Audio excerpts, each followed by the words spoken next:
Welcome to a special Bedtime Stories Valentine's Day special. I don't do them every year, but this is one of the years when I am. Tonight's bedtime story is called Cart Run, and lest you think that I look down on people who do cart runs, I do cart runs at my day job all the time. Let's begin. When Deidre started working at Fortin's Foods, Leslie, who had only started working there a month earlier, was already on Mr. Fortin's bad side. So it was Leslie who Mr. Fortin always made go out into the cold to retrieve the shopping carts scattered around the parking lot by customers too lazy to return them to the cart corral by the store's entrance. Deidre really wouldn't have minded doing cart runs as long as the wind wasn't too bad, but Mr. Fortin considered it an undesirable task, so he used it to ensure that Leslie knew that he didn't like her.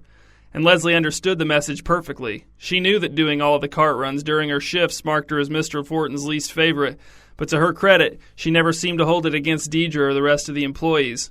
Her issues were with Mr. Fortin only, and they intensified steadily until one day Deidre arrived for her noon to 8 shift to find that Leslie had quit. "Someone needs to do a cart run," said Mr. Fortin, "and everyone else is busy right now, Deidre." Okay, said Deidre. She had been stocking boxes of healthful cereal on the lowest shelf when Mr. Fortin had sidled up to her looking sheepish. "This doesn't mean that I don't like you," said Mr. Fortin. "This isn't a punishment. But Leslie quit and there are a bunch of carts scattered around the parking lot and someone has to go get them when everyone else is busy." "That's fine," said Deidre. "I'll do it." "You're a good employee," said Mr. Fortin, "and on a personal level, I like you." "Thank you," said Deidre.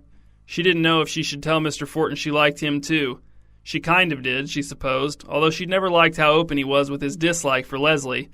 The moment to say something passed by without being used, an empty vessel tumbling into oblivion. "The carts can't just stay there in the parking lot," said Mr. Fortin. "That's the thing." Deidre's patience for having the lack of ramifications of this directive explained to her had reached its limit. "I'll do it now," she said, as she headed for the front of the store. "Use the strap," Mr. Fortin called after her. "You're not in trouble." The strap was 5 feet long and it had a plastic hook on one end. It was used to keep the shopping carts together while one was pushing them in a line so that the front few wouldn't separate from the train and careen into a parked car, thereby denting it and making its owner angry, or worse, sad. Deidre twirled the strap in her hand while she surveyed the parking lot from the sidewalk in front of the store. There were only 5 cars, all clustered on the far side of the dirt strip in the middle of the lot. All of the parking spots along the sidewalk in front of the store were reserved for people with physical disabilities, and they were all empty.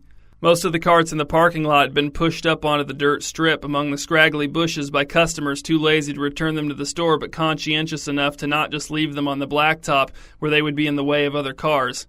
But there were also a few stray carts that had just been left to pursue their own ends out among the parking spaces, rolling here and there as the wind and forces even more subtle guided them. One of these carts was even lying on its side. Deidre wondered if someone had hit it with their car and just left it to lie there, its 2 left wheels dangling, useless. Still twirling the strap, Deidre walked out into the parking lot. She was glad she'd worn a sweatshirt to work. Most of the accumulated snow had melted in the sun yesterday, but today's weather was back to the dreary cold typical of the season, and what snow remained was hanging around in sickly, petulant little heaps. Deidre headed for the lone cart in the far corner of the lot. She figured she'd start with the cart farthest from the entrance and then work her way back toward the store, collecting the cars as she went so she could get them all in one go. The cart run didn't feel that degrading. Not so far, anyway. Certainly no worse than mopping up the vomit of a customer's sick child who had eaten a free sample of Chili Mac and immediately puked to the inexplicable surprise of its mother, which Deidre had done 3 days prior with no assurances from Mr. Fortin that the task wasn't a punishment and that he liked her on a personal level. Deidre had never really understood why Mr. Fortin disliked Leslie so much. Everyone knew that Mr. Fortin sent Leslie on cart runs as punishment for being his least favorite employee, but no one seemed to know why Leslie was his least favorite employee, not even Leslie herself. She wasn't lazy, for example, or chronically tardy or rude to customers. When Leslie wasn't doing cart runs, she and Deidre often worked together stocking shelves or on adjacent registers, which, considering how slow the store usually was, gave them lots of time to talk. Their conversations covered a wide range of topics, and Leslie was an attentive listener. Deidre liked her. She even confided in her a little, which Leslie seemed to welcome. She was sad that Leslie was gone now. Fortin's Foods didn't have many employees, and none of the others were girls of Deidre's age. As Deidre reached the cart in the far corner of the lot, another cart caught her eye. This cart was out on the sidewalk past the northeast corner of the building, technically not even on the property of Fortin's Foods. Deidre wondered what could have compelled a customer to push a cart all the way out there only to abandon it. Maybe they were planning on stealing it but had a change of heart. Or maybe they were planning on stealing it, but once they got it that far, one of its wheels started sticking, and they were like, great, of course the cart I steal is going to be the one with the bum wheel. Forget this. I'll go steal from the Diamond Food. Their carts will roll nicely. Deidre chuckled to herself at the little scenario she had imagined as she walked to the cart out on the sidewalk, the strap draped over her shoulders like one of those scarf things priests wear, whatever they're called, the colorful ones that look like religious. Once Deidre got to the cart on the sidewalk, she probably wouldn't have noticed the other cart farther down the street on the north end of the block if not for the aquamarine-colored ribbon tied to its handle and flapping eye-catchingly in the wind. It was especially eye-catching for Deidre because aquamarine was her favorite color and the ribbon on the cart was very close to her ideal shade of aquamarine. Deidre wondered who would have pushed a cart that far from the store, affixed a ribbon to its handle, and then left it there. Was it the same person who had left this cart where she stood now? If so, what was this person's deal? She sighed and headed up the sidewalk toward the cart with the ribbon. She was getting cold. Her sweatshirt wasn't warm enough for a cart run of this duration. She had not anticipated such an ordeal. She saw the next cart as soon as she got to the cart with the ribbon. Standing on the corner and rubbing the silky material of the aquamarine ribbon between her chilly fingers, Deidre looked down the street to the east and saw another cart from Fortin's Foods about 50 yards away, its front wheels on the sidewalk, its back wheels in someone's yard as if it had been parked there to keep it from rolling. Also, the cart had been elaborately decorated with red and pink streamers. When Deidre got closer, she saw that, in addition to the streamers, there were 2 candy bars resting in the cart's child's seat, a Chew-O bar and a Scrumpy's bar, her favorites. This couldn't be a coincidence, especially considering the aquamarine ribbon, too. Aquamarine was not a popular favorite color as far as she knew, but whoever had left these carts here had known it was her favorite color and had known her 2 favorite candy bars.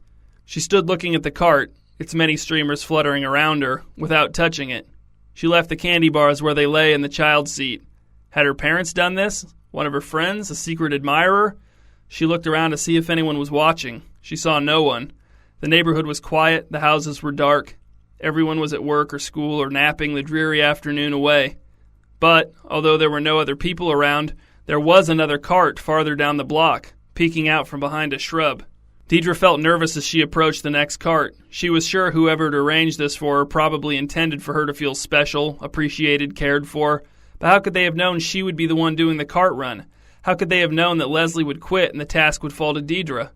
Maybe Leslie and Mr. Fortin were both in on it. Maybe Leslie was hiding somewhere and Mr. Fortin was pretending that she had quit so that Deidre would be the one to do the cart run and find this special personalized trail of carts. It seemed odd that Mr. Fortin and Leslie would work together considering their mutual distaste for each other, but they both liked Deidre, or she thought they did, so maybe they had agreed to work together for her sake and the sake of whoever had decorated the carts. When Deidre rounded the shrub and got a close-up look of the next shopping cart, she felt a prickle behind her eyes and a swath of goosebumps rose on the back of her neck. Someone had set cardboard down in the bottom of the cart and arranged a miniature scene on top of it. There was a long table made out of real wood, and on both sides of the table, little paper dolls sat in little chairs. At the head of the table, a paper doll of a little girl in a green party dress stood on her chair with a little paper cake adorned with 7 paper candles in her hands, raised in triumph over her head. The girl's face, rendered simply but skillfully with black ink, was filled with joy. The other paper people around the table looked either awed or surprised as they had, Deidre remembered, in real life. This was a scene from her 7th birthday party. She was the little girl standing on the chair holding the cake over her head.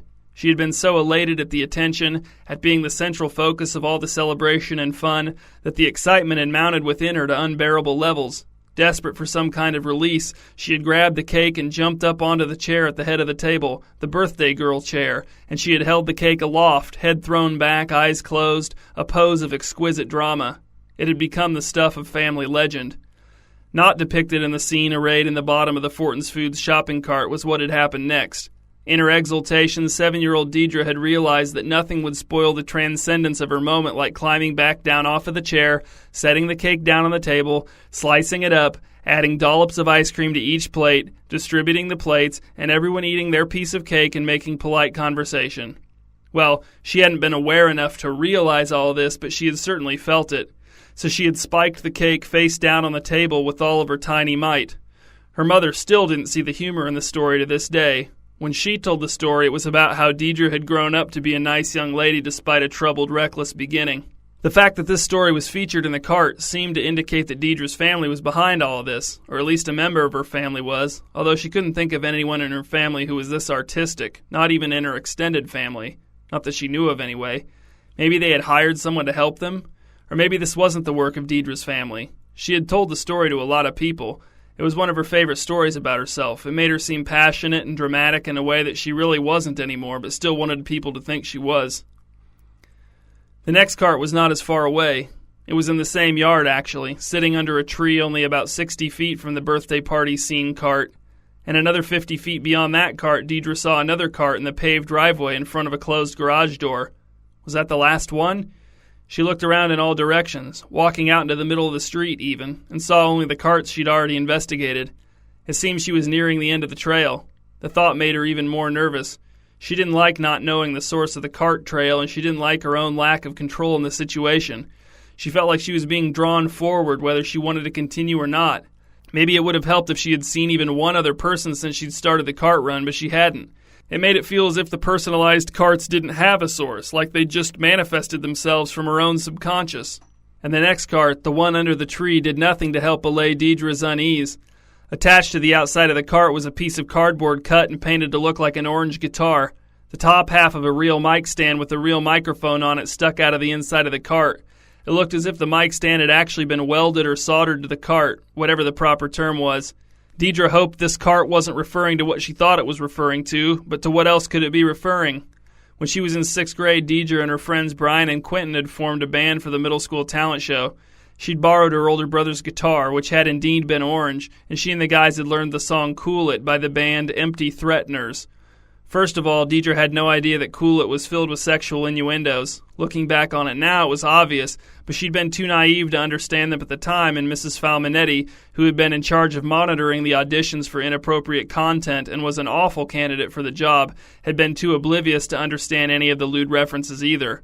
So then, during the talent show itself, during the first verse of Cool It, right when Deidre's nervousness and self-consciousness were finally starting to slip away and she was beginning to lose herself in the performance, a string broke on her guitar and she had no idea how to fix it, so they had to stop the song so that her brother could come up out of the audience and change the string for her, which was humiliating because it made her look like the amateur with the borrowed guitar that she was, not the cool rock and roll girl that she wanted to appear to be. Then, after her brother changed the string and tuned the guitar, Deidre apologized to the audience and said they were going to start over. But on the second attempt, they only made it halfway through the chorus before the assistant principal came out on stage and made them stop because of the inappropriate lyrics, which had been such an awful, embarrassing moment that Deidre had sincerely wanted to transfer schools, especially after Quentin explained to her what some of the lyrics really meant and revealed that he had known what the song was about the whole time and had assumed that Deidre did too, and that she had chosen it specifically to upset the administration and the parents and teachers in the crowd. To Deidre, this was not a funny story. She understood why her parents thought it was funny and why her brother thought it was funny and why her friends thought it was funny, but to her it was not funny at all. When she thought about it, all she remembered was the intensity of her shame, and the intervening years had done little to dull that feeling. A lot of people knew the story, but those who did also knew that she wasn't amused by it. Why would someone who cared enough about her to do this personalized trail of carts, presumably to make her feel valued, choose to reference something that was so uncomfortable for her? It was incongruously insensitive in a way that didn't seem to suit anyone Deidre knew. Her brother, for example, loved the middle school talent show story, but he would never bother to do this whole cart trail thing. Her mom might do something like the cart trail if someone more creative gave her the idea and helped her with the actual execution, but she would never reference the talent show debacle because she, of all people, knew how it had traumatized Deidre. As Deidre crossed in front of the dark windows of the house on her way to the final cart, she looked inside and saw rooms without people, furniture that looked dingy in the gray daylight.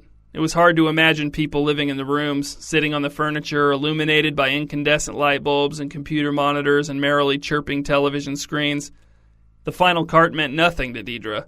There was a scrap of paper in the child seat with 4 numbers on it that she took to be the code to open the garage door. But down inside the cart, at the near end, closer to the child seat, there was a variety of toy medical equipment. A doll-sized gurney tipped on its side, a plastic stethoscope, a tiny nurse uniform, what appeared to be a picture of an X-ray on regular printer paper, and a real scalpel like the kind Deidre had used to dissect a fetal pig in her high school biology class, 3 years ago? All of the medical stuff was heaped together. Some of it looked like it had been crumpled, bent, or broken on purpose. At the other end of the cart was a sexy doll in a bikini and sunglasses on a little deck chair facing away from the pile of medical equipment. Deidre had no idea what it was supposed to mean. Was the doll supposed to be her? She hated the beach, but maybe it was just meant to indicate relaxation? But why all this medical junk? She'd never even broken a bone, much less had any serious diseases. Neither had anyone in her family. Well, one of her grandpas had had a couple heart attacks, but he was pretty much recovered now, although he was back to eating stuff he wasn't supposed to eat, which infuriated Deidre's mom, even though it was Deidre's dad's dad, not her mom's dad. A sickening thought occurred to Deidre. Was this card a prediction? Was it trying to tell her that a serious medical issue was in her future, but that she would get through it all right? The thought scared her, even if the ultimate outcome was positive. Not only the thought of enduring a debilitating illness, whether she survived it or not, but the thought that someone knew about it beforehand, or thought they knew about it beforehand, and that whoever it was felt that this was the best way to tell her. In her initial confusion when she had encountered the last cart, Deidre had been tempted to turn and walk back to the store, to leave the mystery of the cart trail unsolved and try to ignore it. Whoever arranged it would surely come forward eventually to ask her what she thought about it, why she didn't finish, and then she would tell them that what they had done was creepy, and that if they wanted to make her feel special, they should have just called her and told her how they felt, or sent her a card in the mail, or brought her a plate of cookies at work, or something like that, something normal. Deidre didn't get why some people felt like they always had to do something elaborate and strange to get your attention, why every expression of care had to be a huge ordeal. And she wasn't even sure that's what this was intended to be anymore. She didn't know what this person was trying to tell her. She couldn't just walk away now. If nothing else, she needed to know whoever had done this was an actual person, a human being. She knew it was a silly thing to worry about, but she didn't want to try to sleep tonight without resolving that concern for the benefit of the dumb part of her brain. She turned and opened the garage door keypad, punching in the code from the paper in the cart. The garage door rumbled open. Deidre wasn't scared, but she also didn't feel quite right. She couldn't identify how she felt. She wondered if she knew, but just wasn't letting herself think the word because it would be bad to acknowledge it. She hoped that wasn't the case. It took a moment for Deidre's eyes to adjust to the light in the garage, which came from a yellow light affixed to the ceiling and whatever light managed to push its way in from outside. There was a figure standing at the back of the otherwise empty garage, but before Deidre could make out any more than that, a voice said, "You're not Leslie. Who are you?" Deidre stepped into the garage and squinted her eyes at the figure. He was a man. He had a bouquet of roses in his left hand and something else in his right hand. He wasn't wearing a shirt. There was something tattooed across his bare chest. What did it say? "Will you marry me?" "I'm Deidre," said Deidre. The man looked as confused as she felt. She guessed that he was 34 or 35. "Where's Leslie?" asked the man, letting his arms fall to his side, the rose blossoms hanging a few inches from the dirty cement floor. He looked very cold without a coat or shirt. He was trembling. "I don't know," said Deidre. "She's probably at home. She quit today." "She quit?" asked the man. "Today?" That's what Mr. Fortin said. Deidre couldn't make sense of any of this. Nothing seemed to fit. The man looked crestfallen. It looked as if the flowers were about to fall out of his hand. "Why did you leave all those cards for me?" The man snorted. "Those weren't for you. Those were for Leslie. She's the one who always does the cart runs. They were supposed to lead her here so that I could propose to her." He indicated the tattoo on his chest and showed Deidre what he was holding in his right hand, which was a ring box. "But," said Deidre, "but the carts were all about me. Aquamarine is my favorite color. Chuo and Scrumpy bars are my favorites. I held my cake over my head at my 7th birthday party. I played an orange guitar." "No," said the man, "those were all about Leslie. Things I've learned about her life, stories she's told me from her childhood. Her favorite color, her favorite candy bars, her 7th birthday party, the time she played an inappropriate song at a school talent show and the administration couldn't stop her and the kids started rioting, and of course how she heroically beat cancer." "But all those things happened to me," said Deidre. "Leslie stole those stories from me." "Well, I never beat cancer." "This is impossible," said the man. Leslie told me those stories about herself." "She lied to you," said Deidre. "But I loved her stories," said the man. "Well," said Deidre, "they're mine, except for beating cancer. And she probably didn't do that either. And just so you know, I worked with her for months and she never mentioned you. Not once. Not to me, anyway." "How do I know you're not the liar?" asked the man. "I have to go back to work," said Deidre. "Wait," said the man. "Will you marry me? I mean, if I fell in love with Leslie, but Leslie was pretending to be you, then really I fell in love with you, right?" I didn't know the song I was playing at the talent show was inappropriate, said Deidre, and the administration did stop me, and none of the kids rioted. Everyone just sat there quietly, and I started crying and ran off the stage. And before that, my brother had to come on stage and change a broken guitar string for me because it was his guitar and I didn't know anything. I was just a kid, and it was terrible. The man chuckled. It's kind of funny now, though. No, said Deidre, it isn't. Put your shirt on. Leslie said I look good with my shirt off, said the man. You don't, said Deidre. The man looked down at his soft, pale torso.